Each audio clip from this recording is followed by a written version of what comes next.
I just started the live stream and I'll open the waiting room in about 30 seconds.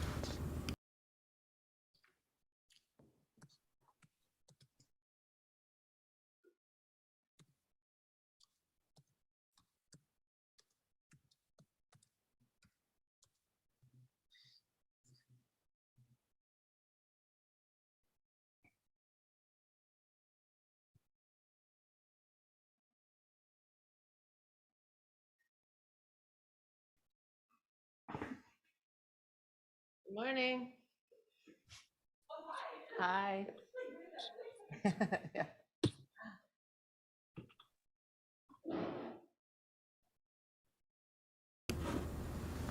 Okay, I'm going to open the waiting room now, and then we'll spotlight over to Anna at 10 o'clock.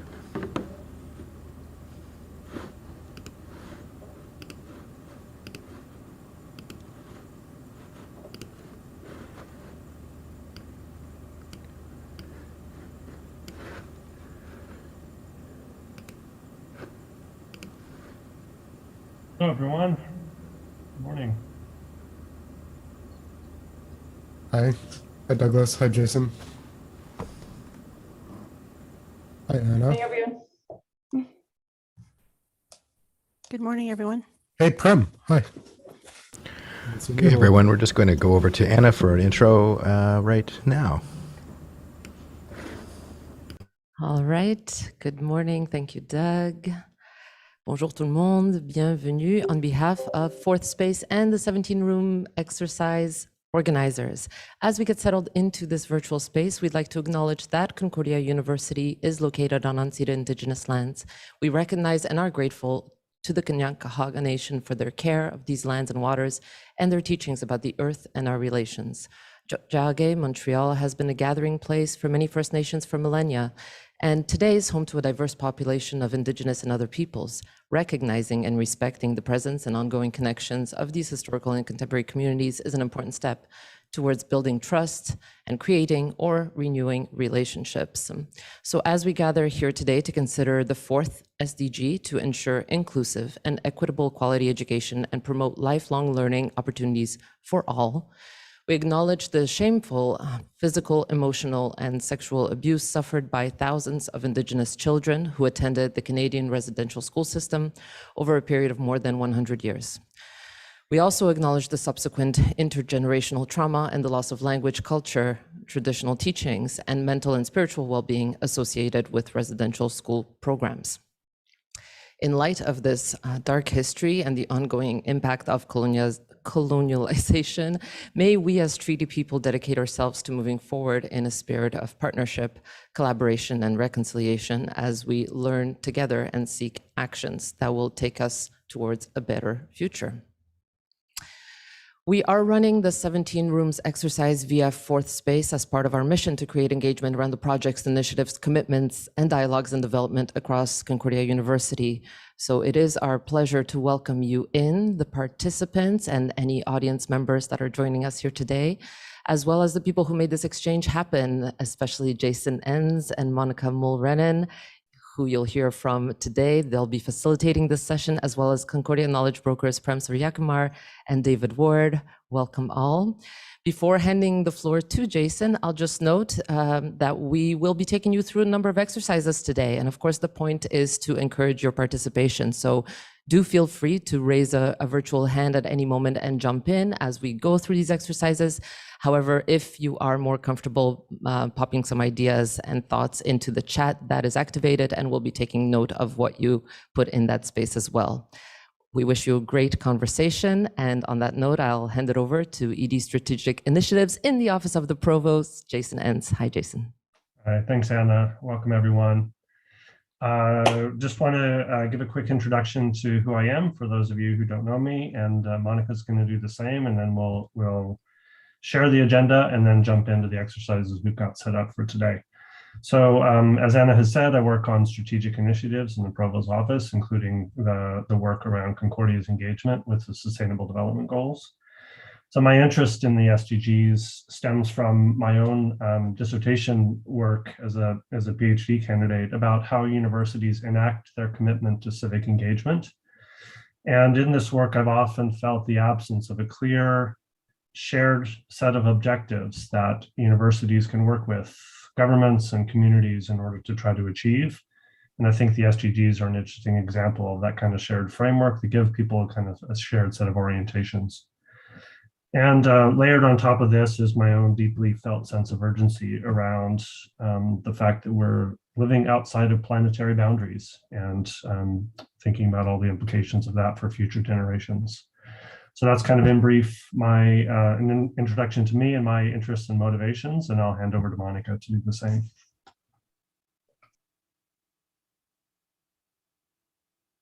Sorry. Hello, everyone, and thanks for joining us this morning. I'm Monica Mulrennan, Associate Vice President, Research, responsible for research development and outreach. I'm also a professor in the Department of Geography, Planning and Environment. In terms of my research, I've had the privilege of working closely for almost 30 years now with Torres Strait Islander communities in Northern Australia and James Bay Cree communities in Uishti on a range of Indigenous-led strategies to support their land and sea territories. My interest in SDGs, like Jason's, is most motivated by a really deep concern for the state of our world and a sense of urgency to contribute to efforts to redefine our relationship to it and indeed to one another. And I think the SDGs are a list of good intentions. They're starting points for dialogue about how we might fashion an improved world of social and environmental justice and responsibility. And as Anna reminded us in the territorial acknowledgement, these conversations also present us with an opportunity to advance our commitment to reconciliation and our responsibilities as settlers and treaty partners. Back to you, Jason. Great, so we're just going to do a quick tour and I'll ask everybody to introduce themselves, just briefly say who you are, what your role is at Concordia, and then just maybe a line or two about kind of what your own interests and motivations are in relation to the SDGs, just to give us a brief sense of what motivates you to join this conversation. And we'll go fairly quickly around the grid. I'll just call out each of you by name, and then we'll move on to the exercises we've got set up here today. So I'm going to start with who's first on my screen, and that's David Morris. Hi, I'm David Morris. I'm a professor of philosophy, and I'm also the graduate program director of the Humanities PhD program. I work a lot on philosophy of embodiment and experience, and I tend to think that learning is something that we are versus merely something that we do. It turns out my work on spatial perception and stuff is cited by lots of people in Scandinavia working on kids in playgrounds. So, Interesting. That's great. Thanks, David. Sherry. Hi, everyone. My name is Sherry Block, and I'm the Director of Programs at the Center for Continuing Education. I'm also part of the Concordia Lifelong Learning team, so I'm obviously very interested in how we can bring continuing education and lifelong learning to as many people as possible to make learning very opportunities accessible and to validate prior learning as well. So happy to join you all today. Great. Thanks, Sherry. Peter. Hi, I'm Peter Graham. I'm a part-time faculty that's been working on sustainability from various different disciplines for the last, 15, 20 years. And also an early contributor to thinking about the 17 rooms exercise. Thanks for that engagement early on, Peter. Andrew. I'm Andrew Woodall. I'm the Dean of Students, and by some mistake on my part, or maybe not, I've managed to be here today. I mean, my whole career has been in and around education, and this last part is actually the only part that's really in the academy, and it's eye-opening. I have a lot to say on that. So I'm completely dedicated to education as a transformative experience to create a revolution, which is what we need now. And SDGs, I love the idea of the SDGs because it's a systemic way of looking at how we can move this revolution forward. It provides us with a comprehensive way of looking at it. And you can just, it starts with look who's in the room, right? How rare is this, right? That I'm in the room with David. David Morris, I pass on the street walking, right? I get any chance to hang out with Amy Nguyen I can, but I have no chances. So I get people who I've never even met in a room together, which never happens at a university. So there we go. Well, thanks, Andrew. Dalia.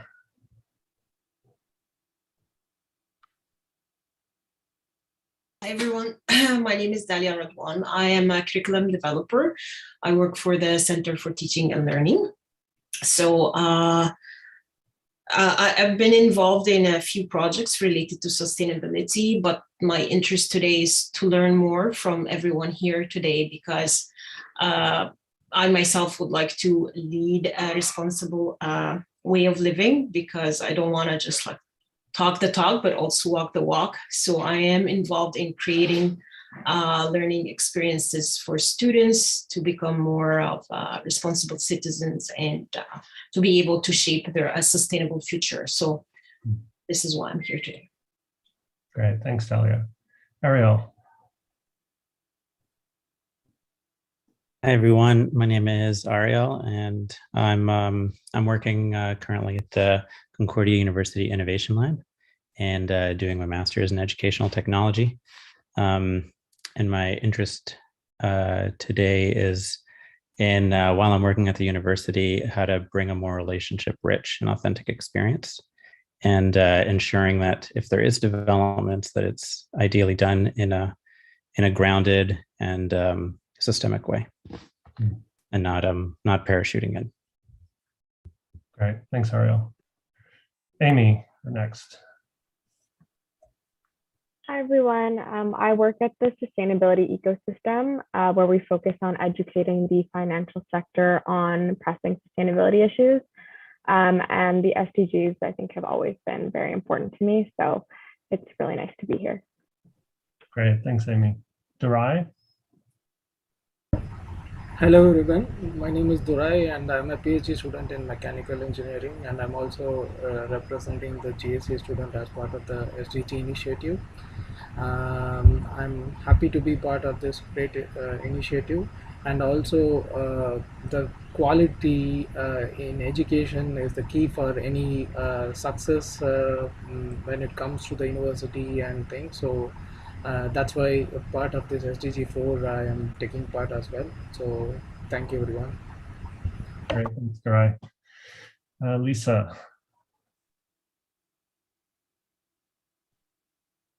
Hi everybody, I'm Lisa Sdg. I'm a special advisor at Campus Life and Support. At the university, I work mainly in the academic sector related to policies on equity related topics. I'm right now working on adding the fall break in the 2023-24 academic year, and moving the university from a 13-week semester to a 12-week semester to be able to accommodate the break. And I'm also involved at different levels with different sectors of the academic area on complex student files or complex issues related to faculty issues. I'm really excited about this opportunity for 17 Rooms, and I want to thank Jason and Monica for the work behind it.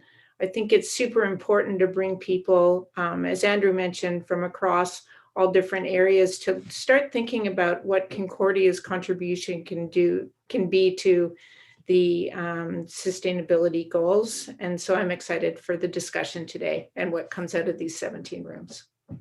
Great, thanks, Lisa. Cynthia. Hi, everyone. Great to be here. I'm Cynthia Bruce, and I am an assistant professor in the Department of Creative Arts Therapies and Music Therapy.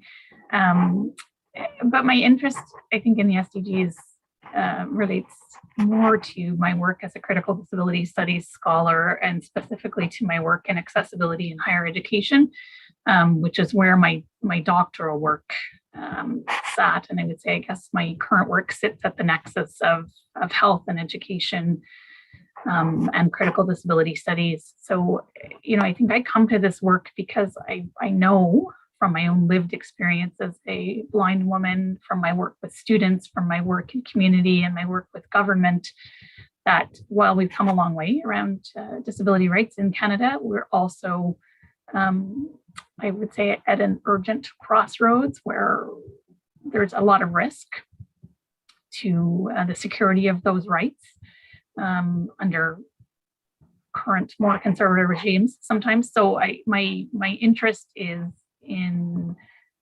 ensuring access in higher education and access and education more broadly, and in thinking about access in more nuanced and in-depth ways than we might typically think about it, often sort of referring to access in terms of accommodation. So I connect with one of the previous speakers' points about relationality and being able to engage in access as a relational process. Super rich. Thank you, Cynthia. We have Silvano, and then I'll ask, we have one person who I think has joined as an observer, but I'll ask if Amanda wants to introduce herself as well. So Silvano. Good morning, everybody. I'm Silvano de la Llata. I'm an assistant professor in geography, planning, and environment, and I study public spaces and processes of democratization of city making in the city. I believe in the promise of the city as an open system, as a place where you find different people and you're able to coexist with people with whom you can disagree or agree, like or dislike. And so I'm really interested and very excited about participating and seeing all the different disciplines and different perspectives and these challenges. I think they relate very much to the questions that we're facing now in contemporary cities. Thank you for having me. Super. Thanks for joining, Silvano. And Amanda, do you want to introduce yourself, or do you just want to stay in the background? Yeah, I'm happy to introduce myself. Thank you. I'm joining from a space that is not private, so I'm not able to, excuse me, turn on my camera today. And as I said in the chat, unfortunately, I'm going to have to leave halfway through. But I'm a first-year PhD student in the Department of Education, and I've been involved in education in some form or another for over 20 years. So now I'm in this interesting position of thinking about it from both sides. I'm having the experience of being a student, and I also continue to study and think a lot about the experience of being a teacher and education in general. My area of interest is the culture and values of English language arts education. So I look at why teachers make the decisions they do, how they choose the materials that they choose, and what that says about people's ideas about what's important for students to learn. And I'm excited to be here and looking forward to hearing at least the first half. Thank you. Okay, thanks, Amanda. So I'm going to hand over to Monica to give us a quick overview of what we're doing here today, and then we'll jump into our first exercise. Yeah, so just to lay it out, for these discussions, our aim is to bring together faculty, staff, and students for really first discussions around the SDG framework. We see this very much as a whole of the organization effort. Unlike other universities, in some cases, the 17 rooms has been limited to research faculty. Here, we really have taken the approach of this whole of the organization effort. So we've aimed to include a diverse range of people, perspectives, and experiences in whom we've invited, trying to keep the groups small enough that we can have good conversations, as well as getting that diversity of perspective. I think, just before we start this conversation, we should note there's the particular difficulty we had in establishing a clear focus around quality education. There's a lot, there's our work as an educational institution, our units and teams that deliver on and support our educational mission. There's the work of education researchers. There's our education department. So there's a lot, and it's a little bit more challenging to get precise about what exactly we're talking about, or to define a focus here. But there's a richness too, and clearly a lot happening and a lot that we can contribute, I think, around SDG 4. So our aim here today is to pull together a group of interesting people who, as Andrew has mentioned, don't often get to spend much time together. So we have this group of interesting people to help us assess whether and how the SDG framework is helpful for advancing or focusing or further deepening what we do in relation to quality education in its various dimensions. We see the conversation today as the starting point with opportunities to identify additional perspectives and input and discussion of any ideas that deserve to be pursued. So in terms of what today holds, we have here the session agenda. So just very quickly, it's really structured around 4 activities. The first activity we'll get through fairly quickly. We think it's really important to, just to point out as a starting point, the benefits and some of the critiques of SDGs. As Jason often says, we're engaging the SDGs seriously, but not literally. Like, it's this idea of, like, we recognize their limitations, but there's a lot in there too. So we also want to spend some time at the next activity looking at the landscape around quality education at Concordia. We'll then move on to focus on university relevant targets for SDG 4. And then the final exercise is the brainstorm, the ideation, where we really want to just go for it in terms of visioning what we can do, where we can really move forward. So that is the lineup. So this conversation and the 16 others like it will really help us determine how we want to engage with the SDGs as a university, where we might focus our efforts. And the outcome of the 17 rooms exercise will feed our voluntary university review, the VUR, which is an institutional self-assessment using the SDG framework. So Jason, over to you for the first exercise then. Great. I'm just going to give Perry a quick chance to introduce himself. He joined while we were going through the agenda. Perry, just a quick your name, who you are, and what's kind of just a sentence or two about what motivates you to join this conversation. Thank you. I apologize first for being late. I was in another meeting. My name is Perry Calci. I'm coordinator academic program and curriculum development at the School of Community and Public Affairs at Concordia University. I've been with the university now for approximately 37 years. I'm extremely interested by the work that's being done here, and I believe that it ties in very well with the mission of the School of Community and Public Affairs and some of our goals. So I'm delighted to be part of this group. That's great. Thanks, Perry. Okay, so let's dive right in to a kind of meta level question that we want to pose to you on 2 sides of the coin to kind of get a sense of the group's views on the benefits of the SDGs, and then also take the flip side about what are some of these critiques. So what I'm going to do is quickly walk you through 4 that are kind of like high level general articulations of some of those benefits, and then just ask you to add anything on there that you think is important or that you want to elaborate on in terms of your own motivation for engaging with this framework. So the slide is showing there, and you can adjust your screen if the font's too small, but you can pin that slide if you'd like to get a closer view. So the first of the 4 benefits that we've listed is that the SDGs create a common agenda. They facilitate collaboration around shared goals inside of institutions like universities, but between different kinds of stakeholders, between governments and communities and even companies and enterprises. The second benefit of the SDGs is they make connections between economic, social, and environmental aspects of sustainability. They are this kind of holistic framework that shows that all of those dimensions are important in addressing sustainability challenges. A third benefit is that they place emphasis on clear and concrete targets and outcomes.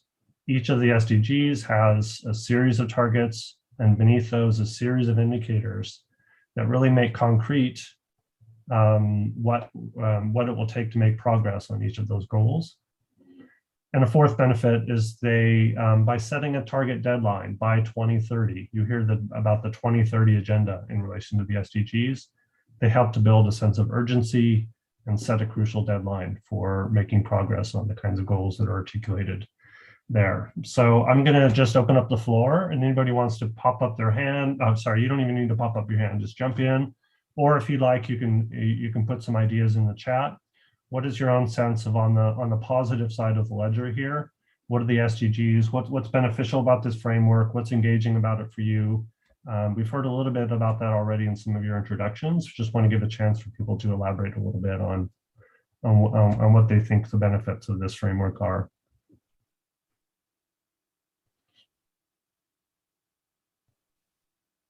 It's always hard to be the first one to, yeah, Andrew. And how what a surprise. Look at Monica laughing. I think there is a sense of urgency with that date, but maybe, and this is so relevant to education, we shouldn't forget that we're not creating something new, right? So this is like people have been working on these for so long, it doesn't suddenly come around that suddenly we're talking about them. So there's a sense of urgency, but we're building on all the work of educators from kindergarten up, right? Of activists, community-based workers, even some people working in the private sector who are working on leadership stuff. We're building on that. We're not just creating a new slate here, right? It's a lot of work's been done before. Yeah, that's super important to keep in mind. And in our own thinking about what else or what more we can do as an institution, it's building on, partly it's building on what's already going on here. Anybody else want to just give a brief comment here about the SDG framework and what's beneficial and positive about it? Well, I think it gets sustainability onto the radar of, not just the institutions, but the individual people. So that's about all I can say on that. It's the visibility piece is what you're saying, Peter. It brings attention and elevates those issues. Yeah. I think for me, there's a level of accountability that I like about it in a way related to our engagement with it as institutions. I think as universities, we often say we want to make a difference in the world. I'm not sure we always are terribly accountable to that commitment. And so this is, and these kinds of conversations are a way of being accountable. It's one of the reasons that I wanted to come to Concordia as a faculty member, because of what I see as a visible, tangible commitment to making a difference that this helps me see the university wants to be accountable for. Yeah, that's an important facet of the setting concrete targets and outcomes that it's striving for, is also holding ourselves responsible for contributing to the attainment of those. Dalia, you put a comment in the chat. Is there anything you want to elaborate on that? The framework serving as an evaluation tool. I think that's kind of somewhat similar to what Cynthia was saying. Yeah. I don't think I can add something to that, but maybe it's just it's not a, so it helps to monitor what we're doing, but I don't know if it helps us redesign the system that already exists. What I mean, but yeah. Good. Well, that's a perfect segue into the flip side, and that is the critiques of the SDGs as a framework. So I'm going to go through those quickly again here, and then ask you to elaborate or reinforce or underscore certain points that you think are valuable, or add in things that aren't noted there. So the first one I think we all confront in approaching the SDGs is that they're so vast and comprehensive. It's the flip side of comprehensiveness, that it's difficult to know where to start and how to engage. It's important to note that the SDGs don't adequately take into account the rights, interests, and perspectives of Indigenous peoples who were not formally part of the deliberations around the adoption of the SDGs at the UN. There's the critique that the SDGs don't go far enough in addressing root problems, which I think is partly what you were addressing there, Dalia, in your comment, is that you can set targets, but like, how do you account for the things that are generating the kind of outcomes that prevent you from reaching those targets? And then there's the fact that the SDGs are, in some cases, or seem to be, internally contradictory. How do you pursue sustaining biodiversity at the same time as you pursue economic growth? So these are the kinds of tensions that exist within that 17 the 17 goals. Just wondering if anybody else wants to add in any other critiques that they think are important to kind of put on the table at this point before we launch ahead in our exercise here about thinking about how we might engage, in particular around the quality education SDG. I think the sort of instrumental approach of the SDGs actually undermine any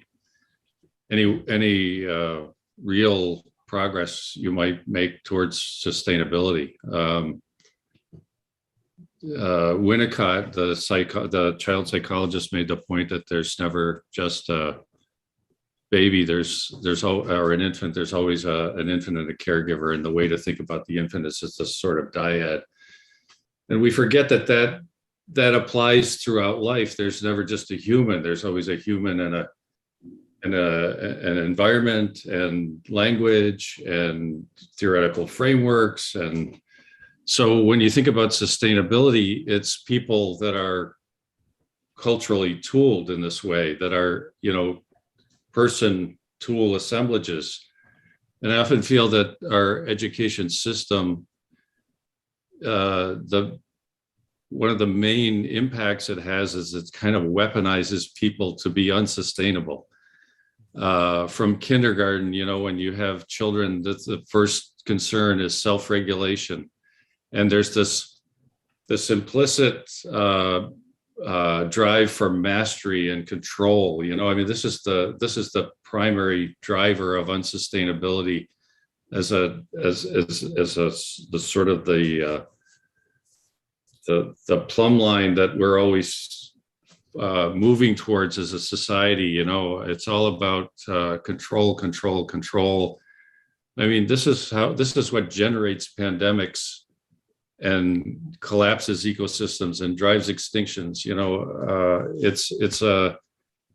It's a way of relating to the world that our education system is complicit in. I don't know how you address that. But I do think we need to be aware of it for starters. Yeah. And that's the dilemma we face, is that question of recognizing those critiques and the needs to go deeper into root causes.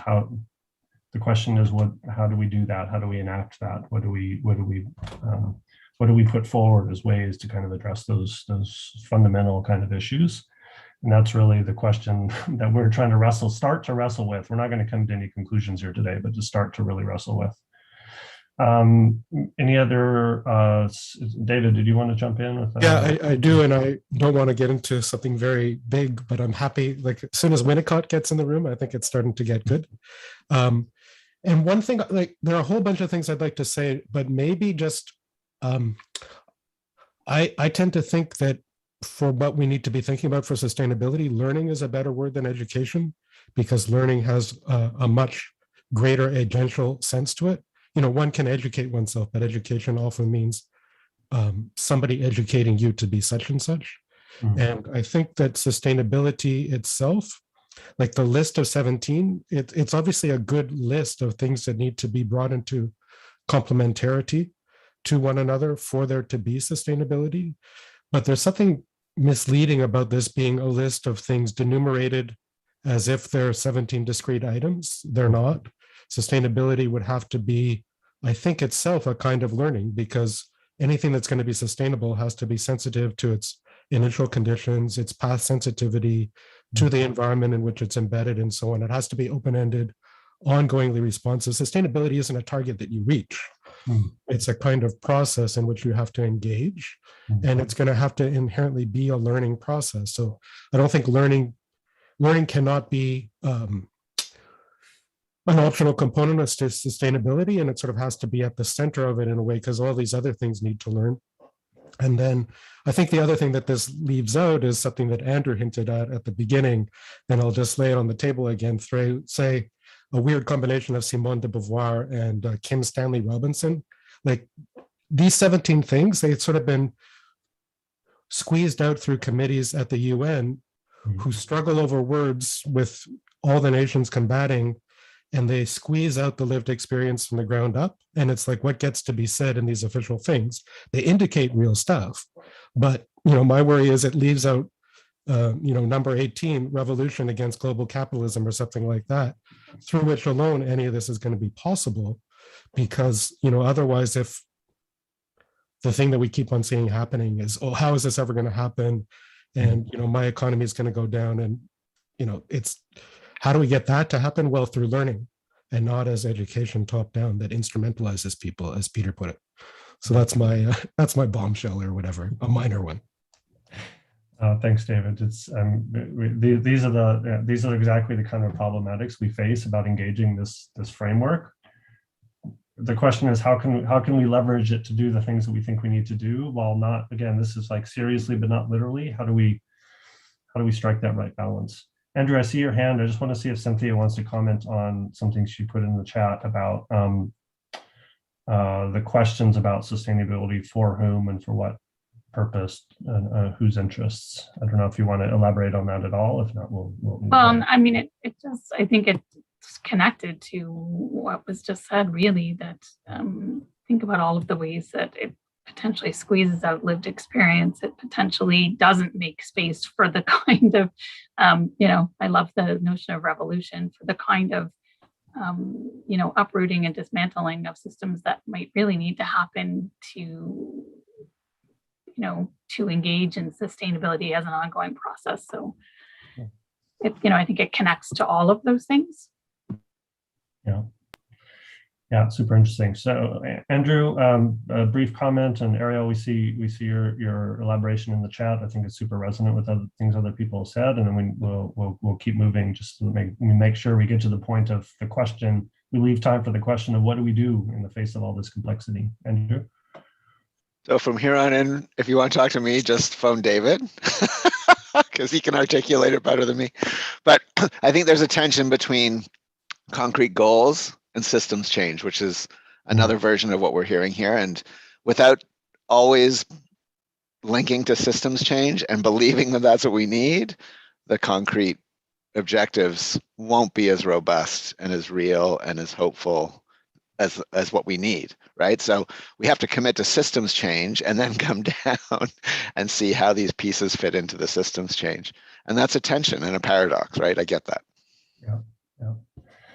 It's super important. Thanks, everyone. That was a great engagement on this question, and kind of like the pluses and minuses on the side of how do we want to engage this framework. Going to hand off to Monica now to do a quick, this won't be comprehensive, but we're just trying to quickly kind of lay the groundwork of like what's happening at Concordia around quality education. And as we've noted, there's a multiplicity of the kinds of things about what that could mean. So we'll just do this quickly and then get on to the questions around where might we focus our efforts and what might we take up, what might we try to do. Monica? Great. Yeah, so here, we really just want to map out what the existing situation is. We've begun to do that to some extent. We'd like to build a fuller picture of the current landscape. But let's take a look at, what we have here. We've organized it in 3 columns. We've got the research and research impact. We have the academic programs and learning opportunities, and then the various things that are happening through services and units. So what we're trying to do is capture things here that have some degree of visibility and discoverability to students, our internal community, as well as the public. So in terms of scale, we're not looking at individual kind of research papers, but looking at research units and programs. We're not looking at individual courses, but programs really. So if we could just spend, if you see anything that is missing, anything that you would like a little bit more, to any comment on, but if we go through them, thinking about the research and research impact first, we've got these various units, the Center for the Study of Learning and Performance, obviously a key player in all of this. We have the Applied Linguistics Lab, Relationships Across Development Lab, Education Makers. Anyone see any omission? I mean, maybe you could pop into the chat if you see things that should be on that list, or, you know, feel free to speak up. Then looking at the academic programs and learning opportunities, see what we have there, quite a range, particularly coming out of the Department of Education. But we also have the Innovation Lab, which Ariel's attached to, I gather. So, Monica? Yeah? What's not, I don't know where you'd put this, but I would put it in that middle one. Is it's and it's glaring given what we've gone through in 2 years. There's no HR stuff here, right? There's no like learning for the staff of the university. And I think it's probably because it hardly exists, you know? It's shocking, but so I think we don't have a robust system of learning for staff members, right? And that's not, and we're a system that includes what, 6,500 people who work here. So you're thinking of like professional development opportunities? Yeah, real learning for staff. Yeah. Okay, but it's not a huge strength, and maybe that's one that we need on the list later on in terms of. Oh, okay, sorry. Yeah, sorry. No, but that's no. It's great to identify that. Thanks, Andrew. Anything else? Anyone? You know, any? Ariel has their humanities plus could be included. Sorry, Yeah. I think there's something really brilliant in what Andrew just said, because one of the, like, if we want to advance this kind of open-ended learning thing and include more and more communities, and that's quite important to the equity bit, then having people who are aiding the academic mission, who are themselves energized by and having facility with and geared to education as a transformation thing, versus just being sort of the machinery runners. You know, imagine a university that did that, where everybody who's working with students is themselves engaged and learning and energized by that. That would be magnificent. And there are varying degrees with various people across the university in those roles who are like that, but not all of them have that kind of opportunity. And this also lets them advance their own education. Like many of our admin people are themselves also doing MAs and stuff like that. But if that could be more routine, that would be great for recruiting great people to work with our students and make them feel more welcomed as learners and have another set of people who can help them out with that thing. Could be our shtick. Absolutely. You know, everybody here is learning, not just machines.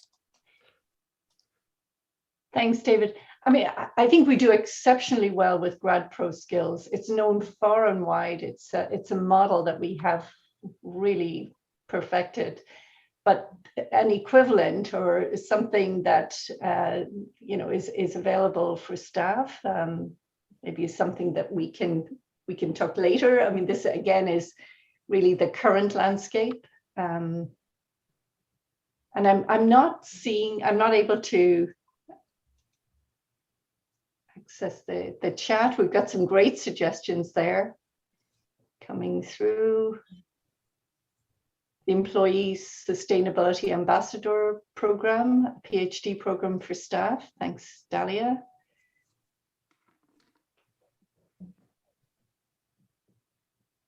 Various learning educational opportunities provided by student groups. We need that. That's a weakness. The City Farm School. Every staff person should have a learning plan. Absolutely does wonder, you know, in terms of retention, I mean, the benefit of that is phenomenal. David and Andrew, like you guys concurring. Andrew, provide a space.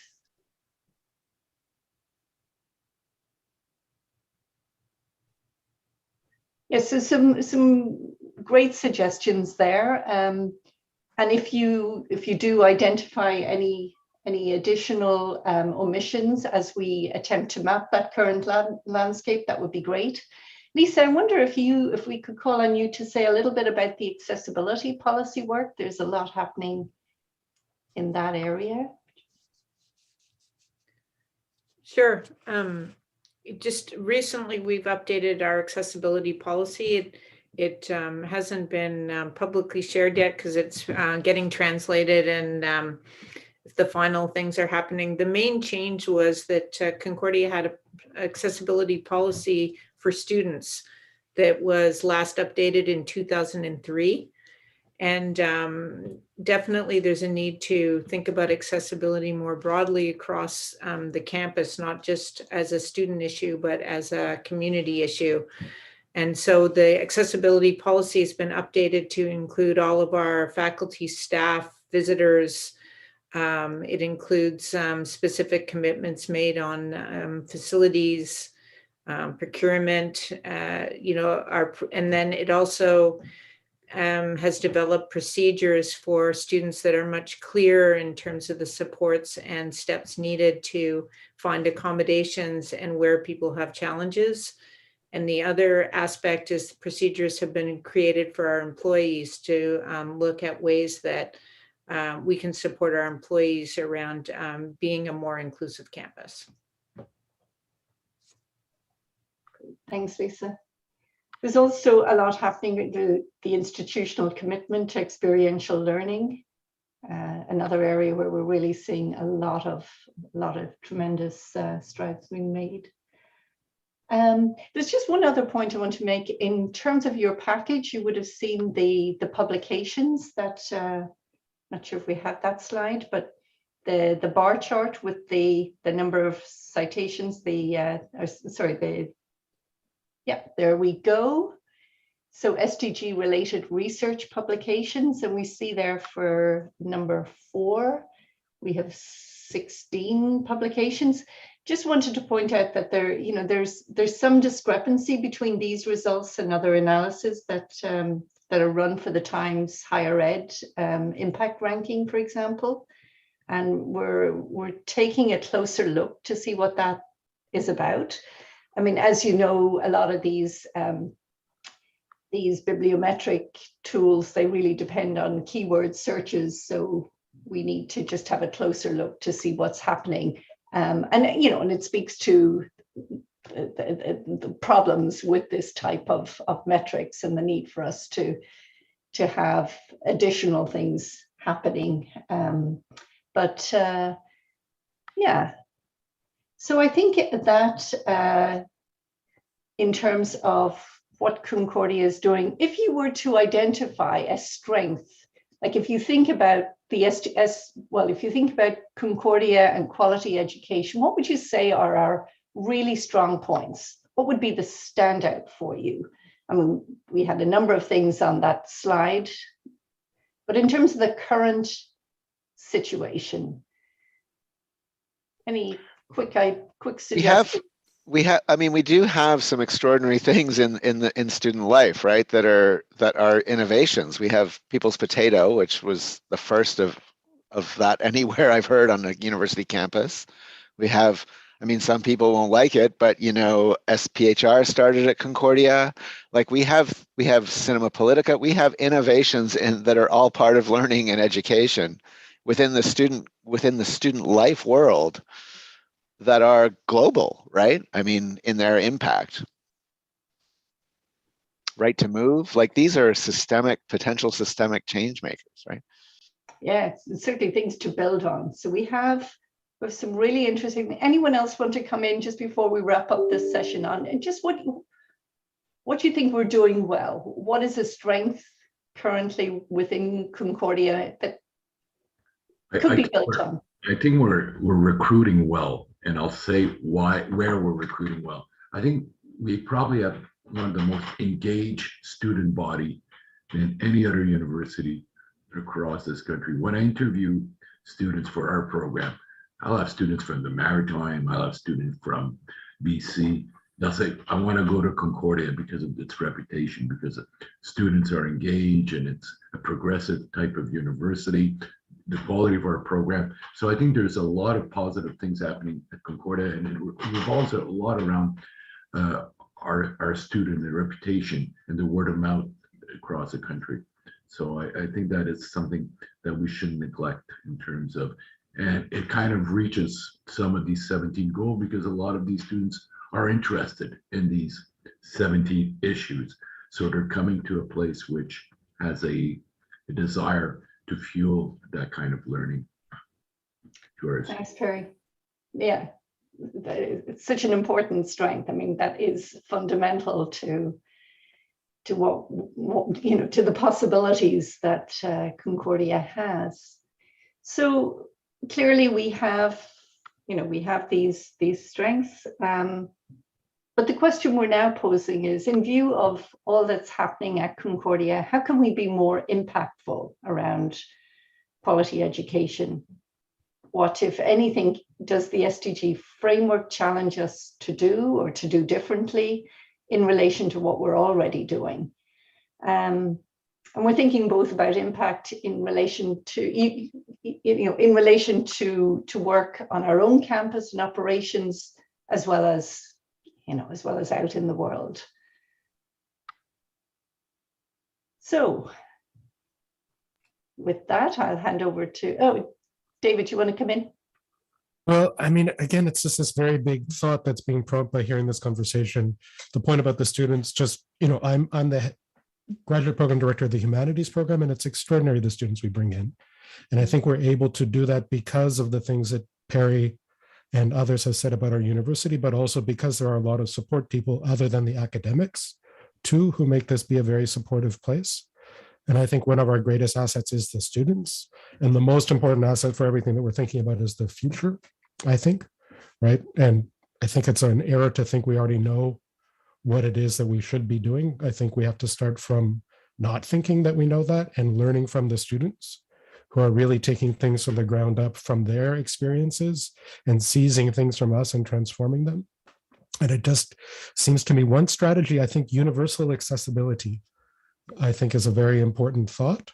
And if, like, it'd be a way of, without knowing what it is that we're supposed to do in the future, if you start building all sorts of physical and other structures at the university in a universally accessible way, then this thing that we're doing well gets ramped up.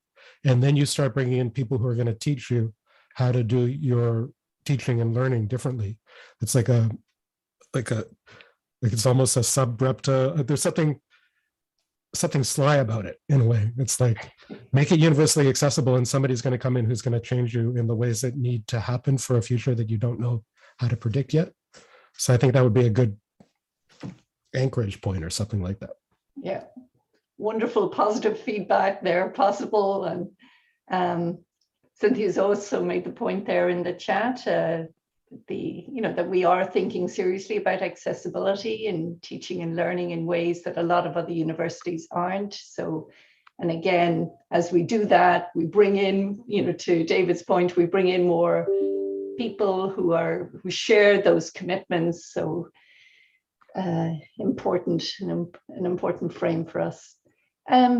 Jason, just conscious of the time and the need to move on to exercise 3, the targets. Over to you. So super rich conversation, and it's always difficult as a facilitator to know how far to just go with things and how much you want to try to get in all the things that you plan to do. So we're gonna move to a slightly different exercise here, but I think it extends a little bit of the question Monica asks about articulating some strengths and some areas of focus. And that is what we're going to do is respond to the targets that are articulated in the UN. We're going to take them at face value, recognizing all the limitations and some of the critiques that we've heard about this framework, and see how the things that we do map onto those. In other words, which of those are candidates in your mind for things that we could say potentially are areas of strength for us, or that we have that are most relevant to us, or that we have the most to contribute to as a university. So the way that we're going to do this is we're going to run a quick poll. We're going to ask you to select three that you think have the most potential or the best alignment with what Concordia's strengths are. If you have a trouble like articulate or getting your head around like that as a full institution, you can answer that question from your own perspective. Where does your own work best align, and where do you think you have the most to contribute in terms of those 10 targets articulated in the SDGs? So we're going to give you a few minutes here to scan these quickly, vote in the poll, and then we're going to see, we're going to read the room, see what folks think. Are we supposed to be doing this personally or with regard to Concordia? Yeah, it's a good question, David. I mean, I think if you feel like you have the view and the perspective of the institution and you can answer it from that frame, go for it. If you don't feel like you have a comprehensive enough view of what all the different things that are happening, you can answer it from your own perspective, just to where your work or things that you know most that you know the most about best align. I know that's a bit of a fudge answer, but if you feel like you have the perspective, answer it from as an institutional question.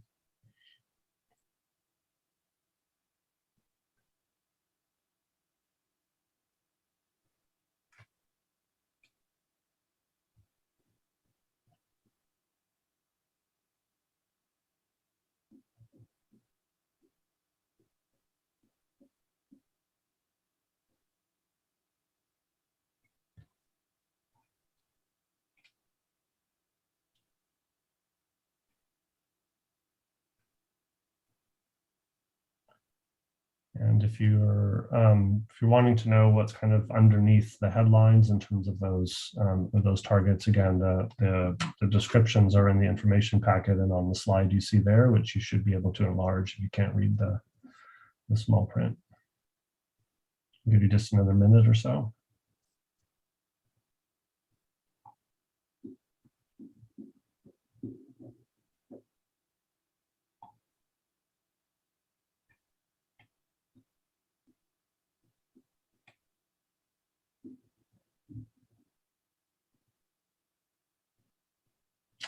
All right, let's do the big reveal here.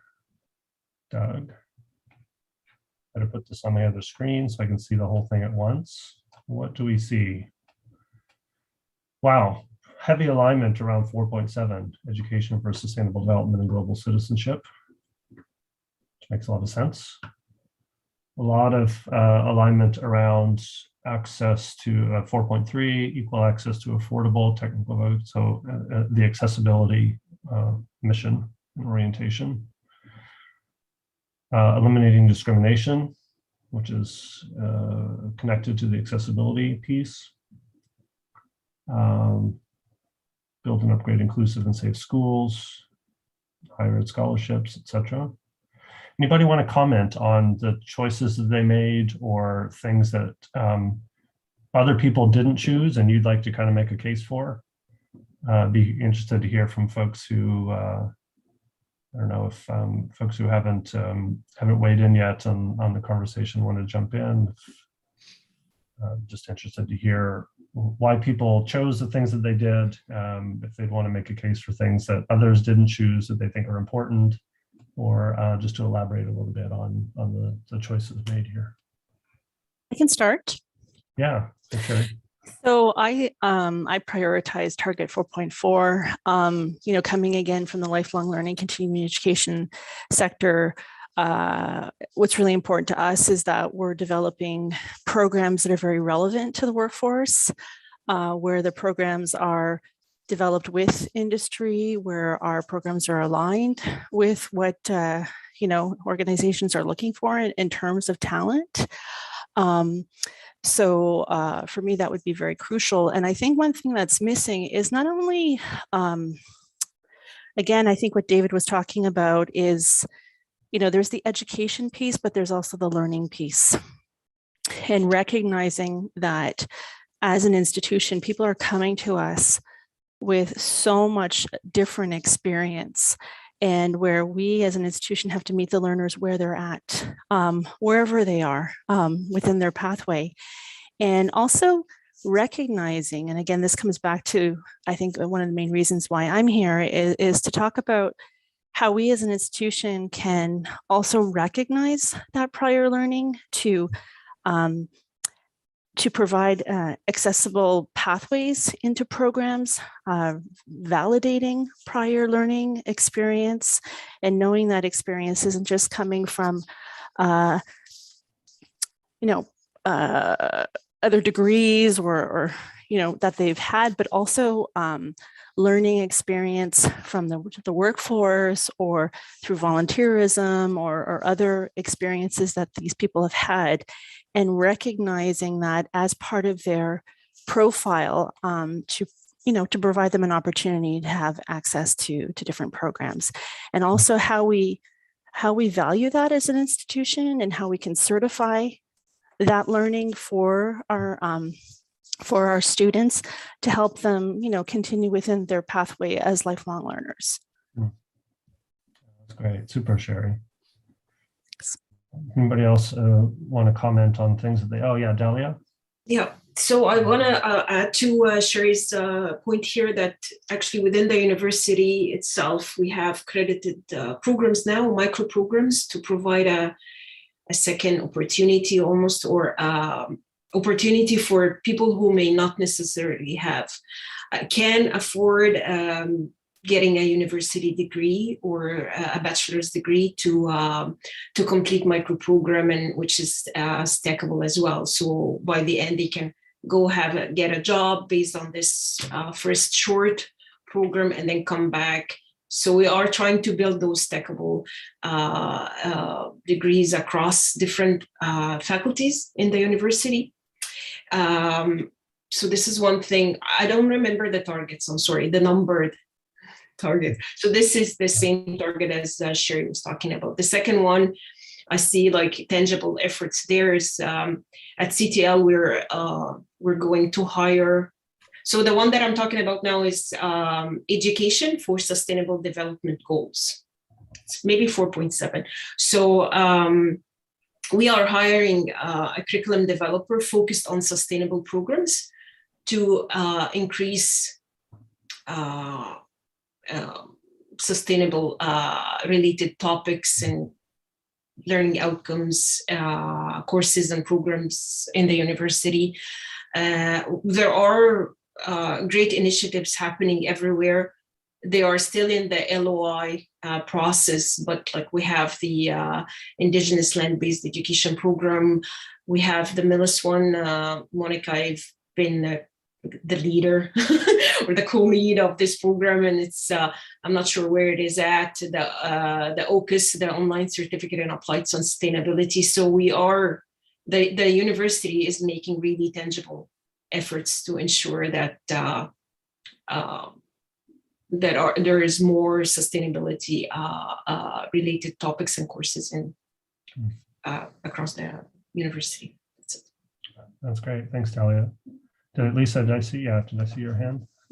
On the expanding scholarships to developing countries, I think Concordia can play a role in that, working with our advancement. We already have some initiatives that we've been working on with Africa, but I think we could do more as a public institution in terms of creating a more affordable entryway for international students from developing countries. Yeah, one of the things that the SDGs do is remind us that these are global issues. And we often think about kind of our own catchment and our own kind of relatively localized constituencies and issues. And there's this, it does have a bit of an enlarging effect in terms of thinking about how do we undertake and commit to advancing quality education in a global sense. So that's an interesting observation. Anybody else want to comment on what they highlighted, or an interesting a view of the results and something that surprised them? Cynthia, I highlighted the, and I'm sure I wasn't alone, and I don't remember the numbers, sorry, but I highlighted the building safe and inclusive schools and elimination of discrimination. Yeah. Because I think if we want to build the kind of institution we're talking about, where a diversity of students come in and challenge us to do better and teach us what we don't know, and teach us how to do our jobs better, then none of that happens without safe and inclusive schools that are free from discrimination. Otherwise, we're just siphoning people off and out of learning pathways that would accomplish exactly what we would hope they would accomplish when they come to us. Yeah. Super important. Anybody else want to make a last comment here in relation to us responding to the UN targets for SDG 4? Yeah, David? Just sort of a quick note, because in philosophy, we're hung up on being fuzzy with words and contradictions and stuff. It's sort of odd to have eliminate all discrimination and then use the category developing countries in the same list and think that Canada doesn't need to be a developing country too in order to become more sustainable, inclusive, open-ended, and so on. So like this is UN talk, etc., but it's got problems built into it. Yeah, yeah. Yeah, we do have a global south in the global north, and there's a global north in the global south, right? Yeah, very true. Very true. So now what we're going to do is very quickly here before we have a quick break for you to stretch your legs, use the washroom, etc. We're going to flip the script. I'd like you to take maybe 2 to 3 minutes, and in the chat, identify if you were to articulate, if you were the UN, what would you articulate as a target that Concordia might set for itself? Target or targets. If you have more than one, that's great. So flip the script here. We're not responding to the targets that the UN has articulated. We're saying, okay, if we were to articulate, inspired by and maybe somewhat shaped by the UN targets, if we were to articulate our own, what might we set for ourselves as a target around quality education? We're going to use this to potentially shape our ideation work subsequently. The first one to try to capture, if we were to flip the script and not be responding to the UN targets, but be thinking from our own perspective, what might we articulate as a target or some targets that we would set for ourselves as an institution of higher learning?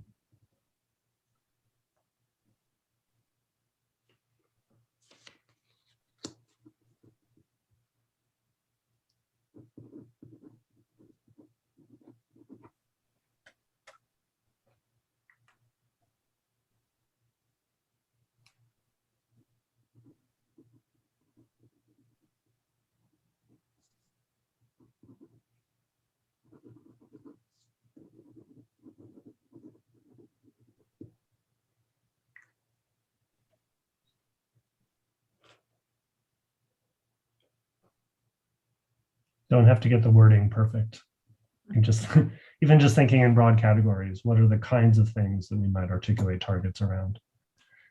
You don't have to get specific about indicators and numbers and percentages, but kind of what are the things that we as an institution might establish for ourselves as the things that we're aiming to achieve as an institution related to quality education. Even just thinking from your own perspective in your own unit or your own research or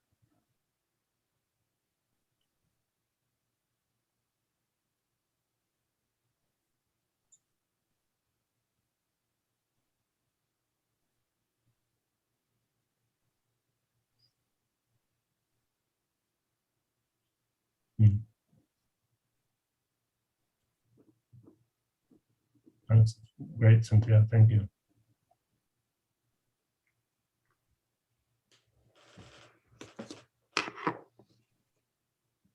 Super aligned with what Sherry was saying.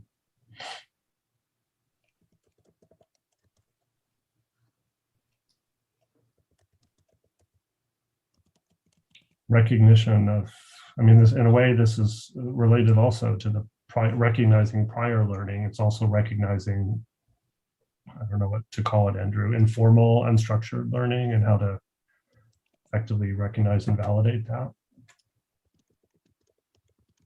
Peter.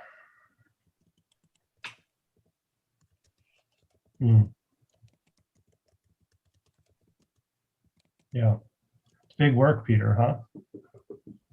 It's fundamental.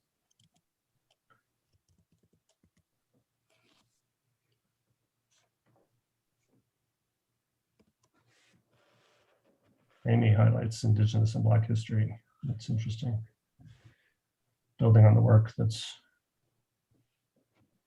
Indigenous directions work and the anti-Black racism work. Silvano. That kind of bridging, disciplinary bridging and synergies. Do you want to, Silvano, is there in your mind a way to build a target around that? I mean, I'm just thinking kind of like how the UN articulates these kind of relatively, as Peter has said, relatively instrumental. We don't have to go there, but I'm just curious, is there a way to set like a goal, like how do we articulate what the goal is and how we know that we're making I don't know what the wording should be exactly, but I mean, this is something that I've always seen as a challenge. Like, how do we bring some of the methods and skills and perspectives from artists into the sciences and vice versa? I mean, there are a lot of things that mathematicians can bring into music, and then painters into systems theory and engineering and ways of representing things. Sometimes can be improved through art. Like there are things that are very difficult to represent if you don't have the artistic literacy, but also the other way around. Like, how can we think of bringing hard to, I mean, for the lack of a better word, hard data and methods and mathematics into art? I think I feel that's a pressing issue and a pending conversation in academia in general. Yeah. I don't know what the one-liner would be. Yeah. Without sounding like the same, like interdisciplinary, cross-breeding or something like that. Something that would just go and this like not be considered seriously because it's been said so many times that we've forgotten what that means. Yeah. How do you get fresh language, and how do you like? How do we become literate in these two different fields? Yeah. Become like polymaths in a way, best tradition of the Renaissance. Yeah. Super interesting. We incentivize it, right? Like we make it so there's incentives to do it, and people will do it. It's so important what you said. Ariel has a proposal. Particularly, the target is by 2030, eliminate all barriers to interdisciplinary education. Talk about a challenge to some deans to try to find ways to make that work. But yeah, this is super great, super rich. But just another maybe 30 seconds here for people to capture some thoughts. Yes, by all means, David, we're logging all of these recommendations, and we'll make them. We haven't yet come up with a way to make them back available to participants, but we'll find a way. Dahlia, building opportunities for courses, programs, co-designed and co-taught by faculty. Yeah, that's an important piece of the puzzle, definitely. And Perry, accessible to marginalized individuals and groups. Yeah. Perry, are there any mechanisms you see that are important there that we're not paying attention to, or that we need to redouble our commitment to already as an institution? I think that we have a fundamental role to play in terms of outreach to nonprofit organization and to community organization in the future. I think we have this role is something that should be entrenched into our mission. And I think by doing this, we'll reach more people that are traditionally felt ostracized or did not feel that they belong in university.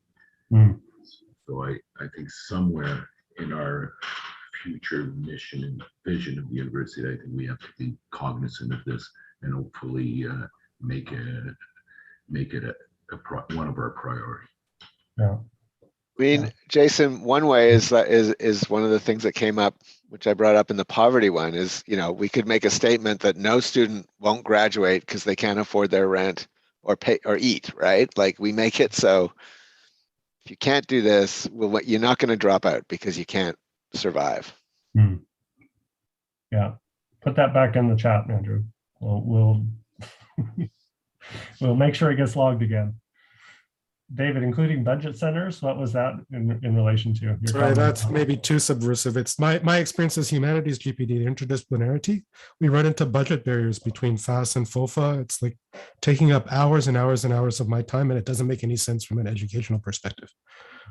There was a good article in the something or other commentary, I forget what it's called, an online post about in Australia, the problem with eliminating disciplines. This person's arguing, let's keep disciplines. The problem with interdisciplinarity is the budget centers that don't allow people to work together. I could spend hours telling you my problems, but I won't. Oh, thanks. Pierre, your last comments. Stop being people who respond only to incentives. I mean, we need structural adjustments, not just like carrots that are dangling out there. I think that's your point, right? Okay, just another thing from my experience, like one of the things I like being in this program, the humanities program, is I'm learning new stuff more. It's dealing with SIS and unity and budgets and blah, blah. And an incentive here would be not monetary, but just here's an opportunity for profs to learn by giving back to the future generations of students and to interdisciplinarity and learning new stuff like Silvanos. That's an exciting thing. If we could have the chance to do it, profs would want to do it versus the other stuff that we often have to do. I think that's a great incentive. Like make learning for everybody on campus, admin people and profs, be something that we're known for. Everybody's learning. That would make it easier to hire people. Sorry, I missed that. So it would make it easier to hire recruits in the academic and all sectors of the university. Like, why wouldn't you want to go there? This is utopian, but like, why not go for it? Yeah. I mean, it's provocative in some ways, but I think that I can say honestly, because I've worked on this from the beginning, that the university learned everything it has about trans people from the Center for Gender Advocacy. We wouldn't have a preferred name policy if it wasn't for them. And they taught us, right? They came into the room and they said, this is what we need to do and why and how we do it. And it's the same thing for the washrooms, right? We learned this from one student group. And we've gone beyond, which is exactly what education and learning should be, right? You learn and then you go beyond, right? So folks, I'm gonna we stretched past where we thought we would land this part of the conversation. It's super rich and it's hard to cut off. We're the next part of our exercise is just simply gonna allow us a chance to think. Okay, so these are some of these North Stars we've put out there for potentially for ourselves as an institution. And then the question is, what might we actually do to start to move towards some of those things that help us make progress toward that vision. But first, we're going to take a 5-minute break, allow you to stretch your legs, use the washroom, grab a coffee, whatever, and then we'll reconvene and try to brainstorm a little bit in concrete terms about what we might want to do to try to advance towards some of these really compelling visions that you all have articulated. So we'll see you in 5 and 11:22, just because okay. Name a time. 11:22. We'll be back. All right. Great.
Monica, I don't know if you're there.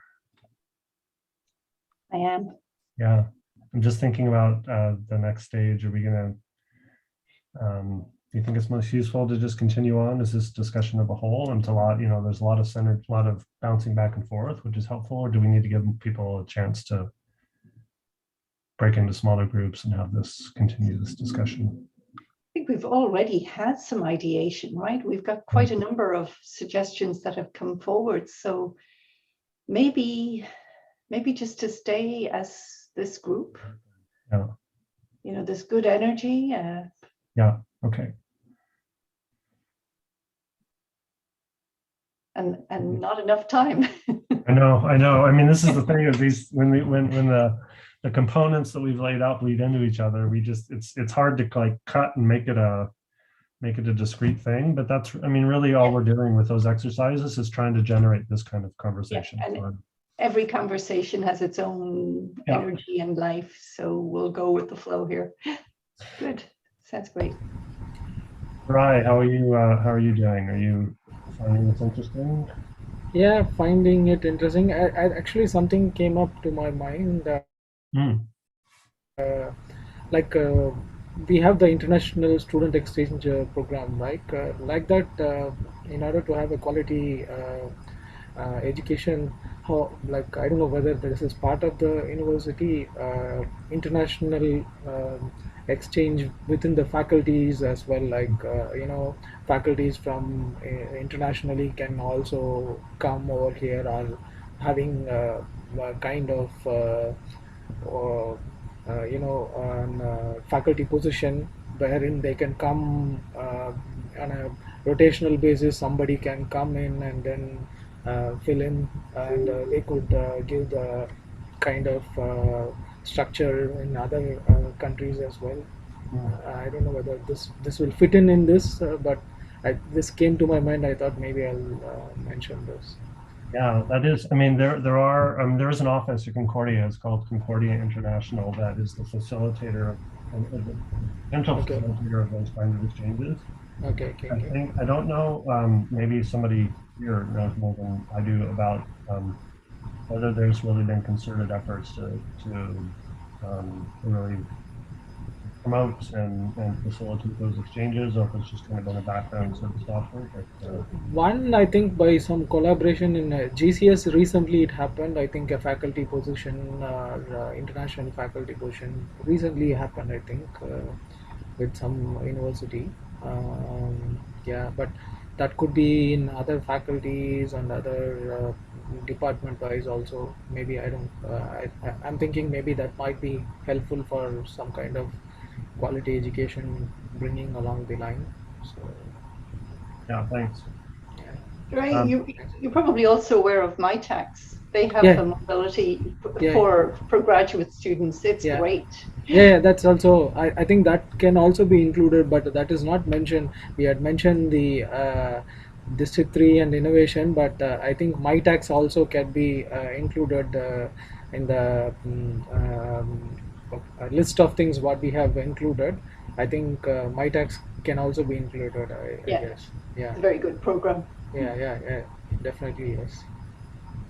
And also they are nowadays they are coming up with the training as well through the EDGE program. They are coming up with the leadership training as well in the recent times. I think MyTax has come up with a program called leadership training, and you need to register it through the EDGE portal or something, and then they give you, like, it is about 3 or 4 weeks program, I think. Yeah, that's excellent also interesting. Initiative. Yeah, thanks for reminding it. Yeah. That's very good one. Yeah. Okay, in the interest of time, I'm just going to keep moving here. We're on to the last of the exercises, but just in terms of where we're at. So far, we've identified the benefits and limitations of SDGs. We've looked at some of the activities that are currently happening at Concordia around SDG 4, and we've articulated some targets and adapted some that we might be able to orient around. Now we'd like to think about some of the kind of things we might do to help reach these targets. And in fact, we have a number of really exciting ideas already identified in the chat and in conversation, but let's build on those. So in this exercise, then we want to answer the question, like, really, what might we undertake to have a greater impact in relation to SDG 4? We can think about immediate ideas, as the Brookings Institute, this idea of things that are big enough to matter and small enough to get done. Which is a really nice frame. Or also thinking that of by 2030, which of course is the time frame of the SDGs. So a much more an aspirational vision for where Concordia could be by 2030. So we'll maybe we'll just take a few minutes to think. I don't know, we were going to work a few minutes to work individually on an idea or set of ideas, but we've already got quite a few developed. So maybe just take a couple of minutes so that we can convene again. We're not going to break into breakout groups there. We just feel that there's good energy here, and you guys, there's a lot of ideas already coming forward. But what we'd like you to do is to try and connect, if possible, to those targets. So the ideas that you come forward with, that if you can connect them to the target you identified earlier, or some of the targets that we've, the revised targets, the re-scripted, reimagined targets, and really thinking about things you're proposing to do in terms of the kind of outcomes. They can involve just you and your work, include others, so a more institutional vision, or something more with your unit, something more connected to your own immediate work. So think at whatever scale works for you. And again, if we can use the chat to share ideas. And as I say, a lot of ideas have already come forward. There's been a lot of great suggestions around partners. So whether it's co-learning with students, with our, I think David suggested alum, learning ops for staff, a whole rethink, a really interesting expansion of this idea of interdisciplinarity, like really taking that so much further. But co-learning, being much more inclusive. So thinking about some of those ways, the kinds of things we might do to help reach our targets.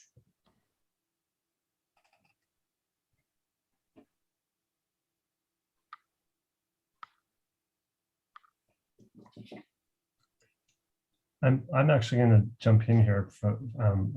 Monica, were you wanting to give people a few minutes just to do thinking, or? Yeah, but in the interest, Jason, yeah, feel free to. Okay, I just had something that Cynthia, this had come up in a previous conversation, and I think it's relevant in the previous SDG, and I think it's relevant here as well. And this is the potential for a significant orientation around universal design for learning. And I know that Dalia is super familiar with that, and I'm sure Sherry is as well. And I'm just wondering if you wanted to resurface, describe and resurface that idea from the previous conversations and your own interests in that work. Or I can speak to it. Am I unmuted here? No, yeah, you're yeah, okay. Sorry, I was in when I was in the chat window typing something in, sorry. and then no, it's fine, but JAWS doesn't tell me whether I'm unmuted when I'm in that window. So it's giving me a perpetual talk away with no mic going. Yeah, UDL, we talked in the other SDG around health about UDL and wellness and the links between sort of a robust commitment to universal design for learning and wellness. And universal design in some ways for learning, even in disability studies circles, is often described as the good enough approach, in that it's good enough for now, but we have to be open to knowing that, when people come in, they might teach us that it's no longer good enough and we need to do better. But I think that, what I was actually typing in the chat, I think links to this in some ways, because, if we're going to really realize our commitment and increased commitment to accessibility, then we have to think through how it is we're going to facilitate that. And so part of that is universal design for learning, for sure, in ways that, make space for multiple ways of learning, multiple ways of assessing learning, multiple ways of engaging in learning, and multiple ways of demonstrating learning. But it's also going to require, I think, a commitment maybe to partnering with community disability organizations to develop some learning opportunities, because so much of what we do around accessibility is still linked to deficit-driven understandings of disability and the notion that we need to fix it or accommodate it. So, there's only so much we can move the needle around this if we don't get out of our way around the way we understand disability and respond to disabled people. So, and that's what I was kind of writing in the chat related to what Lisa was talking about, related to the policy around accessibility, and that puts us in a rare category in lots of ways, because there are very, very few institutions that have any accessibility policy for faculty and staff, because they just don't recognize that we ever inhabit those ranks. I mean, we might be students, but we're sure not going to make it up the ladder. So, lots of ways that we need to think through how we engage approaches to teaching and learning across disciplines and across the institution that that recognize disability as something other than deficit, and as a way of being and a generator of knowledge and all of that.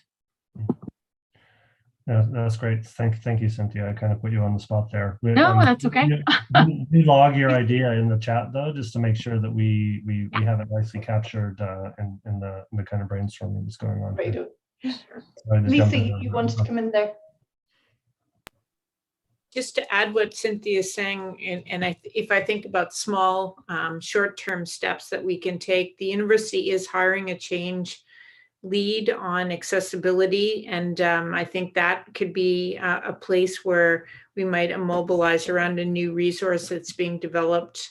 There's also an accessibility committee that has been identified as a priority in the new accessibility policy. This will bring people from across the university, from students, faculty, and staff, and to talk about employee concerns and issues. So these are two short-term things. I think communicating the policy, as Cynthia indicated, we are one of the few universities in North America that has now a policy that includes our employees and our students together, making a commitment to accessibility more broad than just in one particular sector. So I think those are short-term things that are happening right now that will help us achieve the goal towards universal access. Fantastic. Thanks, Lisa. Lots of ideas here around collaborations, like really rethinking what that means. Anyone want to speak to that? So what do we have? David, you've got this collaborative thesis. And somebody else has pulled in. I could just speak to that as at a sort of meta level, that lots of things have gotten baked into universities over 1,500 years. And one of them is a sense of individuality, and the one who learns as an individual, who writes a thesis and gets accredited as an individual. And I think there are things that need to be thought about, especially with sustainability and wicked problems. It's not going to be individuals who are going to solve those things. And, maybe we could show some kind of leadership in enabling different models of learning at the high level, at the PhD especially, to there are many models now in mathematics, physics, computers coming together with fundamentally important results. I imagine in geography, ecology, and so on, you're seeing that. Well, that happens after individuals get their PhD theses and then get the freedom to do their work. Why not open up a way to have that sort of be front-ended, not for everybody, but teams who have good reasons to come together, learning new ways of doing a thesis together, and accomplishing at the PhD moment something that nobody else could do. I think that could be a very concrete thing. And we talked about this in my committee and so on and started working on it. And it just doesn't work with Quebec at the moment and with our understanding of a thesis at the moment, but this could be a concrete thing. 2030 or earlier, get something like that going. That would also be a recruitment incentive for PhD students to come where they can do something where they can't do it anywhere else. That would be exciting. That would put us on the map. Jason, do you remember there was that initiative that Rebecca in Fine Arts did when she was dean that was funding open to any grad students to work together on projects? Mm-hmm. It was so amazing. I went to a couple of those conversations and saw, people in fibers and chemistry working together. I mean, it was just amazing. It wasn't around it wasn't so academic as what David's talking about. I mean, again, it was on the side, right? It was just out of pure joy and interest, but they had money. They could get money for it. I don't remember, but if you can dig something up or ping Rebecca to get the name of that, we're super interested to look at the model. It just it's not striking a bell for me. Dalia mentioned the MILIS, which is this is the major in leadership in sustainability. So this is it's at the undergrad level, but it's got some pretty cool ideas in there in terms of working as a group, like a lot of teamwork, and this focus on leadership, like really to, this idea of having these interlocutors that will really push through the agenda. And of course, it's students at that level and the energy within Concordia. I mean, it's just a natural place to house such a program. So there's that coming along. To add to that, Monica, I think we should focus more on skills development for students within the program instead of having those extracurricular workshops to build leadership, management, communication. It has to be part of the curriculum if we want them to defend the position. It was Andrew who Andrew, you had something about reconciliation in there. I would just like to weave that back in, and wondering if anyone could speak. And unfortunately we don't have anyone from Indigenous directions, but that is an important commitment on the part of the institution to bring forward. And there's a lot happening at Concordia, but just wondered if anybody wanted to speak to that, or I see it here in the chat, a reference to that. I mean, part of it is at the very beginning of all of this, I know Jason was trying to see this in some ways as leveraging some of the things we're already doing, right? Well, it wasn't a whole SDG thing, wasn't to just put something else on. And we have a commitment to the TRC, and we have invested in it, and we have stuff happening, as you say, Monica. But, and to be fair, I don't know how deep that's going, but I see things like basic things like students running out of band funding, right? Like this should have been done 5 years ago, 10 years ago, right? And that's an easy one, easy maybe for me to say, but I don't even think it's that hard, right? It's just like, okay, we'll make sure that you can graduate if you run out of funding in your last year or last, what, year and a half. It doesn't make any sense from the university's perspective to not ensure that student graduates. And that, Vancouver Island College will pay, I think they're paying for the cell phone fees for every Indigenous student. I mean, these are things that just make their lives easier. They can connect to their communities, If I may just add to what Andrew was saying about our Indigenous student, I have the privilege of being their academic advisor for students that are in First Peoples Studies. And one of the things that I've seen over the last number of years is that Indigenous students have to get band funding required most of the time, 99% of the time, to take 4 courses to be considered full-time students. Unfortunately, sometimes they shouldn't be taking 4 courses. Sometimes they'd be better off taking 2 courses, maximum 3. And they're kind of forced into this mechanism of taking 3 to 4 courses, a minimum of 4 courses to get funding. And that leads them to be in a very precarious academic situation very early on in their academic career.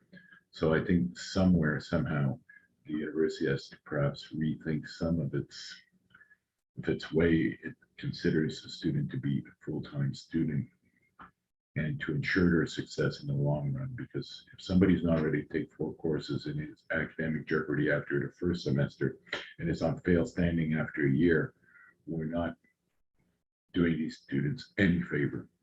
You may have all the mechanism in place and all the support system, but if they're not ready to take 4 courses, we're leading them to failure. And that's not what an institution should do. So I think we ought to somewhere keep that in mind somewhere when we talk about reconciliation. Thanks, Perry. Yeah. Sometimes these issues of reconciliation are very fundamental, practical considerations about just making it possible for people to be here. Yeah. Thank you. I'd be curious, Monica, to circle back to some mentorship ideas that came early on. And I don't know if Ariel, I think the threads may have started with you, and Sherry, I think you responded, and some others. Maybe I'd like to get a sense of what people are thinking out there and the possibilities, and also get some of from those of you who manage programs, some of the roadblocks to that notion of like really one-to-one and really close mentorship of students. So Ariel, do you want to speak to that point? Yeah, sure. So we've had some collaborators working on mentorship at the CEGEP level, specifically around inclusion towards STEM or STEAM programs. And then I've also been learning more about it through this book, Relationship Rich Education. And fundamentally what's coming up for me around that is how to think about mentorship as an integrative model across the university experience. So it has to come before and also after, transitions into and out of the university.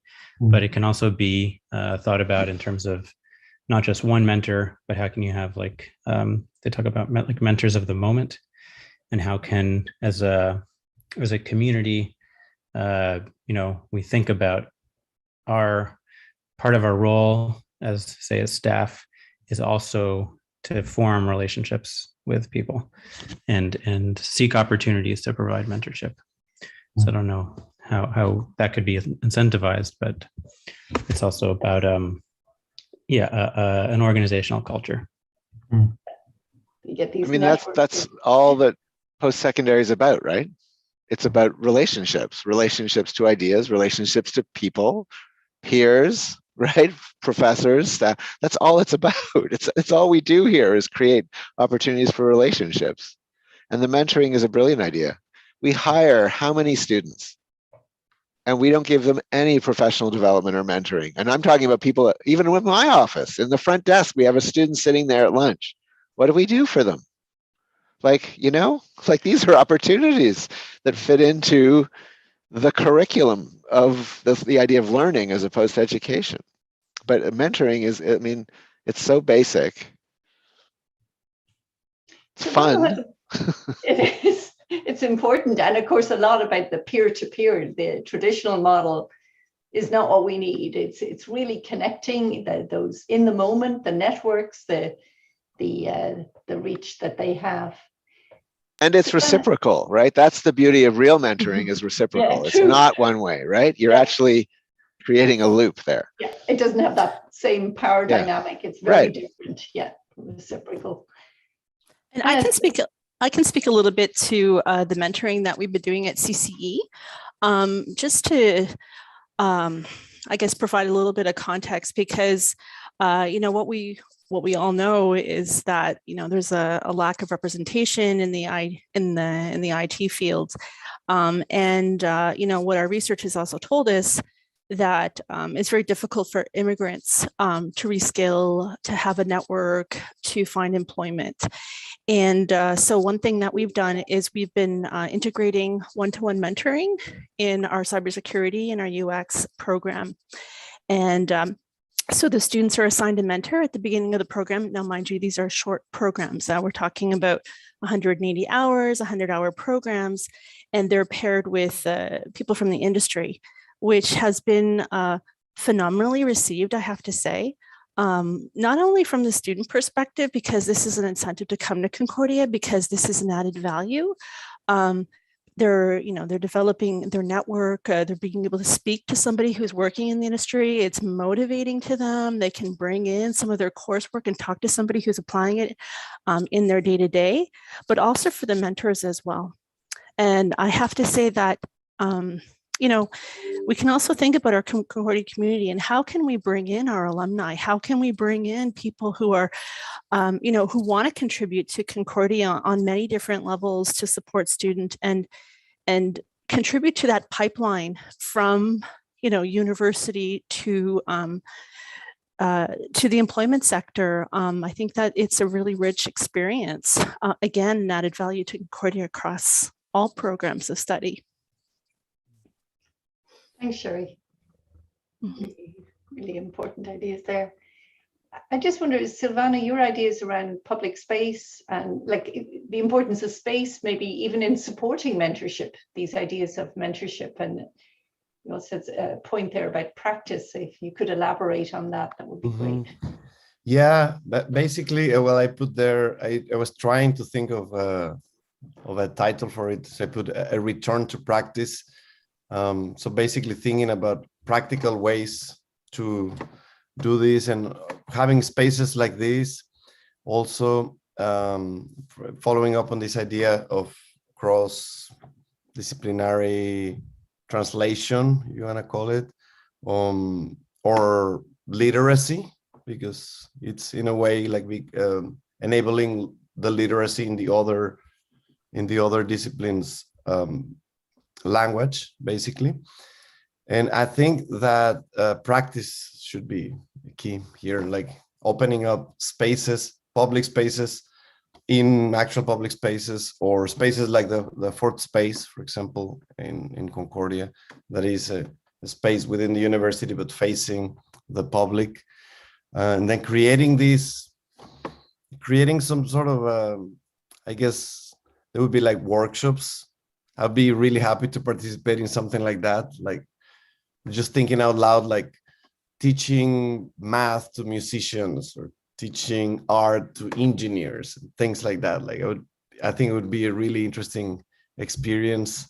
And I'm sure that there are many things that we are completely unaware of in other disciplines just because we lack those lenses to look at the world like that. Because there's so much challenges that have to do with representation and language again. Yeah. So I'd be really happy to participate in something like that. Great. That openness to other ways of knowing, other ways of learning, so important for sustainability, for reconciliation, for so much of what we're trying to achieve here. Anyone else an opportunity just to really speak to points that you feel we need to get on our radar in terms of what we can do, particularly in the near term?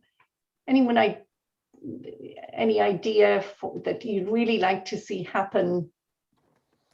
Something that's very, that could relatively easily get off the ground and have an impact.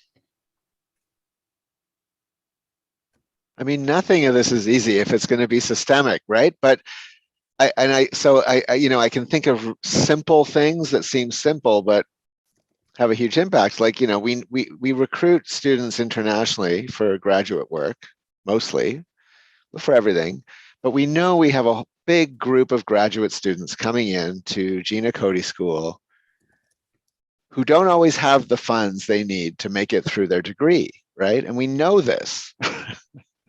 And yet we don't do anything about it by either doing something at the recruiting end or something at the receiving end. I mean, this is about, you know, and so can they fulfill their, you know, obligations to us and us to them if they are struggling to find funding, right? Yeah. As soon as they get here. I mean, so this isn't easy, but it's obvious, right? And I don't know how to respond to you, Monica, because it's a simple thing that is not easy, if that makes any sense. No, but at least it is a target.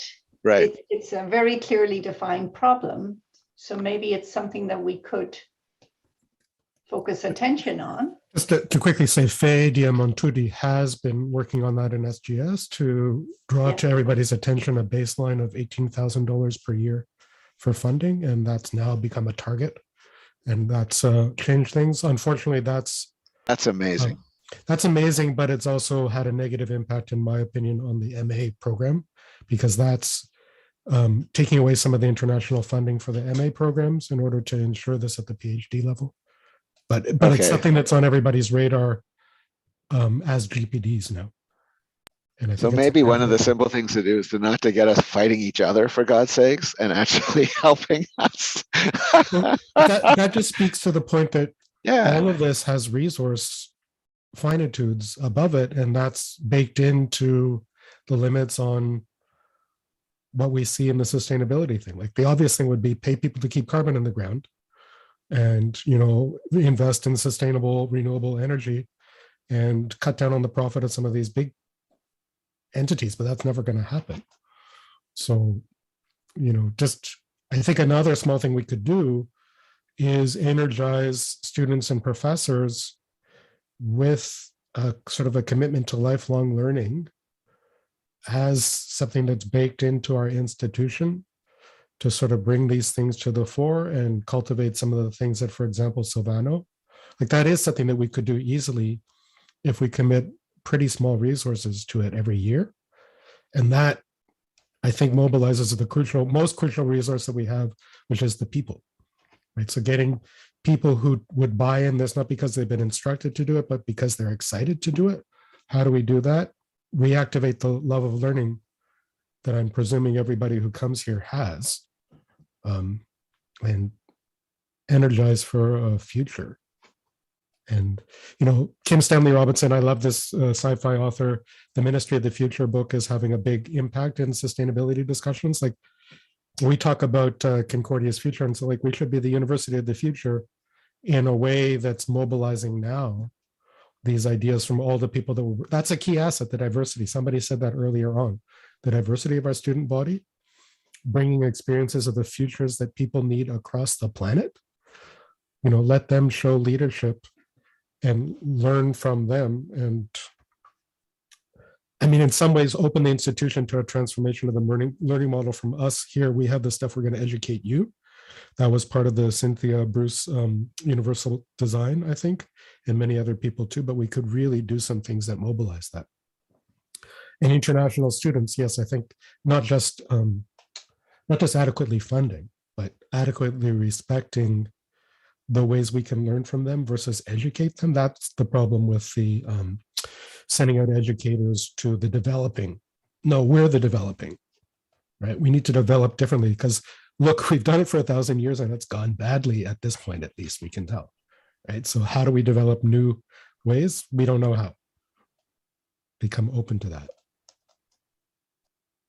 That's where the learning, the co-learning, having those opportunities to have these conversations, that's where we find some answers.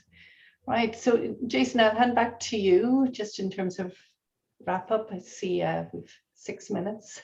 Thanks, Monica. Silvano, thanks for joining today. I see you have to run off, and we'll just have a couple quick minutes here of just quick sign off and wrap up. So super interesting conversation today. Sorry, bye, Silvana. Really appreciate your engagement and your the kind of like just readiness to think about these challenging issues. And as Andrew has said, there are things that we might do that aren't always easy, but some of them are relatively obvious. And it's partly will, it's partly resources, partly just simply bringing those things into focus. And we really see there's just a rich set of ideas here that we can potentially pursue. Just to, in the category of expectation management, just to note here that this is conversation 4 out of 17. So we have a lot of ground to cover still in terms of like getting our thinking as an institution clear and focused around how to engage with the SDGs. There's a lot of potential here, and it's so rich because we are an educational institution. So this SDG is really central to who we are. But we just want to say that you know we're not like next week going to be like jumping in and diving into some initiatives you can join. But we do want to sustain thinking here if folks have things that they'd want to follow through on with each other, any member of this group, or with us individually, really do feel free to reach out. There is an opportunity that just got announced this coming week for those of you who are researchers. Monica's team at the Vice President Research and Graduate Studies announced and I think you added a word since the last time I said the name of this, the Sustainable Transitions Team Seed Grant Program. Research Initiative, okay. Which provides some funding for cross-disciplinary collaborative teams to be formed around a particular SDG or issue related to the SDGs, and just try to build toward a multidisciplinary sets of proposals that could then get funded externally from the university. So that was launched on Tuesday, I believe, and is now available. I think there's a month before the deadline for proposals there. To contact Monica if you have any further questions about that. Otherwise, there are other avenues to pursue if you have a particular thing that you're interested in. But again, you can be in touch. I'll make myself the point person if you want to follow up on anything that was brought up here. Otherwise, we just again want to thank you for your time investment, for your great engagement on these issues, and really helping us start to envision about what this SDG framework can compel us to do, can help us to amplify in terms of our own commitments and our assets and our capacities as an institution. So thanks to everyone. Anna just has a few sign-off words, and then happy Friday to everyone. Thanks, Jason. Maybe I'll just underline that none of this work could obviously happen without your gracious participation and energy. We know it's a 2-hour commitment. We know it's Friday. We know we're doing it 17 times. So Jason and Monica, Prem and David, thank you so much for being here with us and making this work. But really all of you, the participants today, and hopefully yet another Friday, we really appreciate your comments and the energy that you brought to this conversation. Okay, folks, we're going to close up the Zoom and wish you a very happy weekend. Bon appétit. And until next time, thanks, everybody. Take care. Ciao, everyone. Bye. Thanks, everyone. Bye. Thanks, everyone. Bye.